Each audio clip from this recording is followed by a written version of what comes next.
C'est magnifique, attends. Il tient le tablier? Ben forcément, avec des doigts d'or. Une séance photo pour la couverture de son dernier livre. Le boucher Hugo Desnoyers aurait-il imaginé un jour poser comme une star du showbiz? Je suis assez impressionné, oui. Vous pensiez un jour jouer les mannequins comme ça? Jamais. Non, jamais. Fin de prise de vue. Merci. C'est moi, c'est merci. Il fait partie de cette nouvelle race de commerçants de bouche qui, comme les chefs étoilés, sont devenus des icônes. Bravo. Ils font rêver et surtout ils rassurent avec leurs produits d'excellence.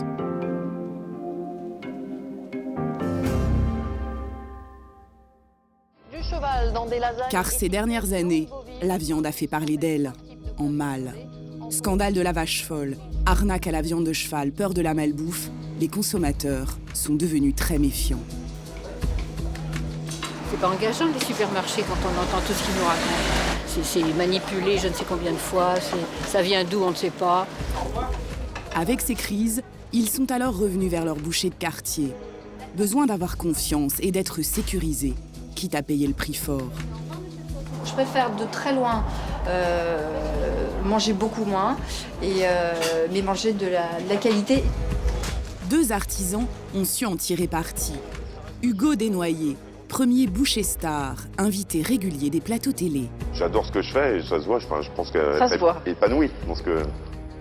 Rejoint par Yves-Marie Le Bourdonnec, nouvelle coqueluche de la presse branchée.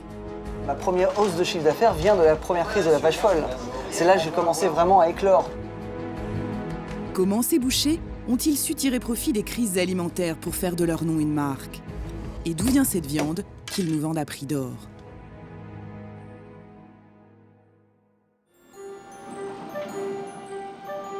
« 7 heures du matin.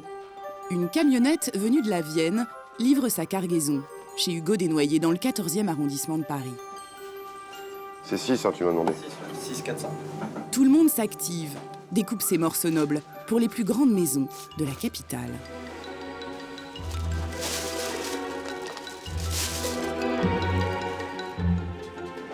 Bah là, ce matin, il y a le Bristol, le passage 53, Gagnères, l'Arpège, l'Évasion, Toyo, chez eux, le Sénat, l'Assemblée nationale.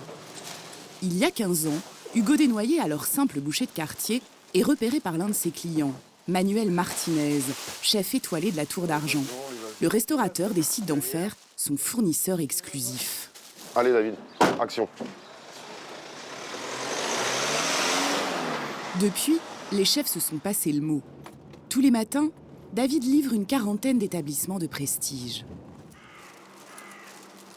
Comme celui du chef Cyril Lignac. Salut. Ça va? Bien. Merci. Super. Ils sont très clairs, ils sont tendres et waouh, ils sont super bons. La viande aujourd'hui, c'est compliqué. C'est-à-dire que, comme je dis à chaque fois, nous, on n'est pas dans la viande. Donc, quand on cuisine, après, il faut qu'on ait totalement confiance en notre boucher, parce que lui sait où il est allé chercher la viande, comment il l'a fait maturer et comment il nous l'envoie. 2 à suivre, 2 Saint-Jacques à suivre, 2 Riedebourg. Les grands chefs, c'est 60% du chiffre d'affaires d'Hugo Desnoyers. C'est eux qui ont fait sa renommée et les consommateurs ont suivi. Quelques heures plus tard, le patron officie dans son autre boutique du 16e arrondissement de Paris. Le client doit s'armer de patience pour être servi. Vous êtes prêts à faire la queue? Ah oui, c'est vraiment le seul endroit où je suis prêt à faire la queue. C'est vrai? Ouais. Et je viens d'assez loin, Ah mais vous venez d'où? de Neuilly, enfin c'est loin pour acheter sa viande. Avec ceci, messieurs, dames. 22 minutes. Pourtant, on n'y fait pas vraiment des affaires. Voilà, monsieur. Bonjour. Régalez-vous, hein. C'est pour manger quand? Ce soir. Vous en avez eu pour combien aujourd'hui? Écoutez, 103,80 €. Plus de 100 € la côte de bœuf pour 6 personnes, 30% de plus que chez un boucher classique. À l'instar d'un caviste qui déniche les bonnes bouteilles, Hugo Desnoyers repère chez les éleveurs les bêtes qui donneront la viande la plus goûteuse. Et c'est ce talent de sélectionneur que les clients sont prêts à payer. Là, c'est une petite côte de bœuf un petit peu persillée. Vous voyez, on la voit un petit peu plus de ce côté-là.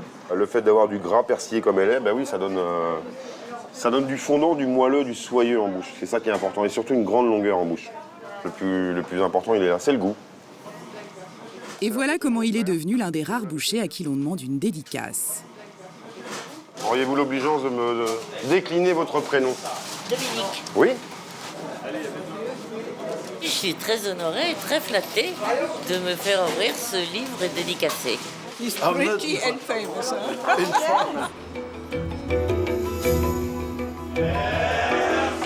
C'est votre carré qui passe. À quelques rues de là, une boucherie vieille d'1 siècle, classée aux monuments historiques. Celle de son rival, Yves-Marie Le Bourdonnec. Avec ça, madame. Deux, pardon.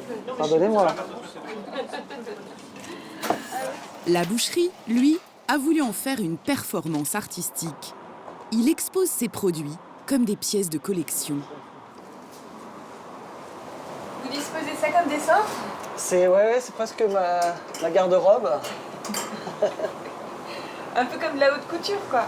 Oui, mais elle est rigolote, hein, ma vitrine, elle est particulière. Souvent, on a l'habitude du comptoir et le boucher derrière. Là, voilà, on a tout devant, comme ça, comme un tableau. Un boucher comme un grand couturier.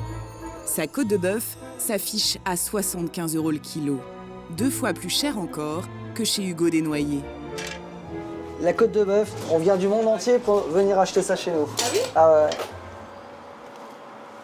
Sa spécialité, c'est cette viande noire et une technique, la maturation. Pour prendre de la saveur, la viande vieillit dans ses frigos pendant 60 jours minimum. Et son millésime le plus vieux, il le garde au fond de sa boutique. D'accord.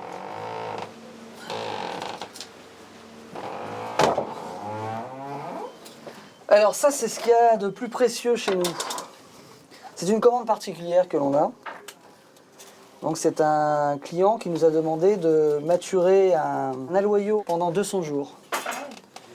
Une viande couverte de moisissures. Elle est parfaite. Parce que l'odeur est superbe. L'intérieur est parfait. Ce morceau-là, le client l'a payé combien? Bon, il y en a pour 400 x 10, il y a 4 000 € de marchandises. 4 000 € pour un anniversaire. Mais la viande serait exceptionnelle. C'est du Wagyu, une race espagnole élevée au vin rouge qu'il est l'un des rares à commercialiser. Et pour emballer cette viande hors de prix, des sacs dignes d'un bijoutier où les morceaux sont soigneusement rangés. Au revoir, messieurs, dames, merci. Le créneau est porteur. Yves-Marie Le Bourdonnec affirme se dégager un revenu de 12 000 € par mois. Mais d'où vient cette viande qui l'a rendue célèbre? Là encore, notre boucher met un point d'honneur à ne pas faire comme tout le monde.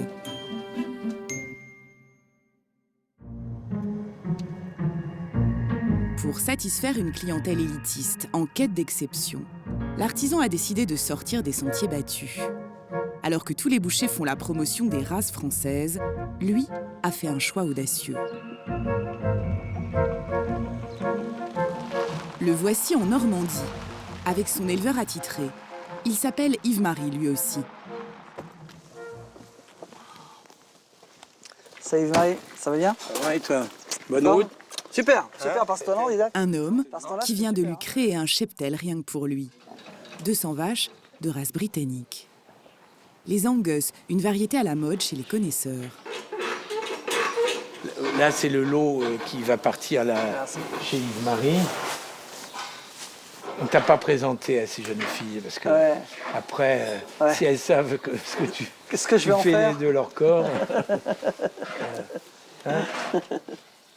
Avant, l'éleveur faisait dans la blonde d'Aquitaine. C'est Yves-Marie Le Bourdonnec qui lui a demandé de se mettre à la vache britannique. Quitte à passer pour un provocateur. C'est une des meilleures viandes au monde, ça. Hein. L'Angus est réputé comme étant une des meilleures viandes au monde. La race Angus a été conçue pour faire de la viande. Voilà. C'est un animal, sa seule destination, c'est de produire un steak. Une viande goûteuse et des vaches rentables. Les Angus ne broutent que du foin et de l'herbe. Pas besoin de céréales en plus, comme pour les vaches françaises. Ces animaux-là s'inscrivent parfaitement dans notre paysage. Donc c'est l'avenir. Ça, c'est l'avenir de la viande en France. Ses élevages d'Angus, Yves-Marie Le Bourdonnec a l'intention d'en développer d'autres. Car il veut ouvrir de nouvelles boutiques en France et à l'étranger. Bref, faire de son nom une marque.